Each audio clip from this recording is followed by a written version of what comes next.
Hi, this is Ken Go, and here are my 3 takeaways from the weekend in college football. First, very tough loss for the Oregon Ducks Saturday at Nebraska.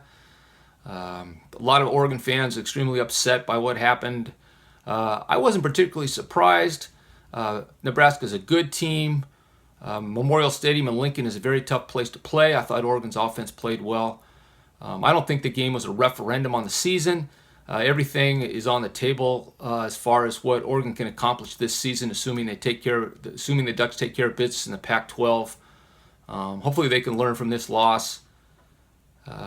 One thing they definitely need to improve on: penalties. 13 penalties, 126 yards. That's way too many penalties, way too many yards to win a close game against a good team on the road.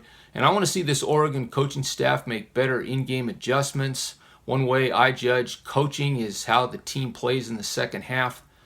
The Ducks clearly lost the second half against Nebraska. They lost it even worse last year in the Alamo Bowl against TCU.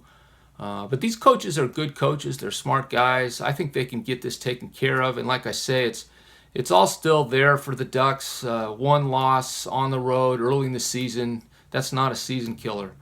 Oregon State, very nice win for the Beavers, 30 points. Oregon State hadn't won in a year.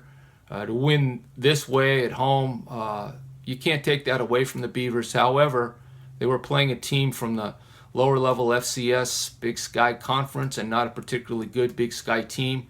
Oregon State is going to have to run the ball better. They didn't run particularly well against Idaho State. If you're not running well against Idaho State, that's trouble against as early as next week, Boise State, and certainly in the 9 Pac-12 games the Beavers had ahead of them. Gary Anderson said as much after the game.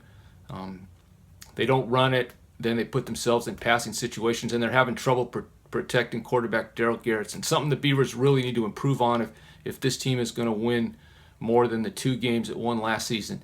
And Portland State lost badly at Washington. Not a surprise.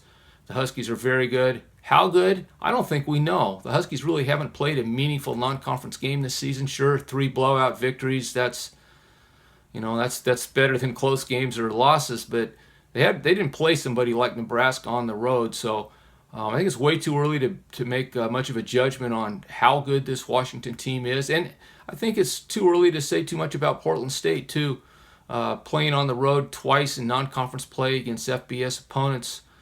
Tough deal for an FCS school. Hopefully the Vikings can regroup. They had some troubling injuries against Washington, hopefully not serious, and Portland State can get ready for Big Sky Conference play and make another run at a possible conference championship. That's Ken Go. These are my 3 takeaways from the weekend in college football.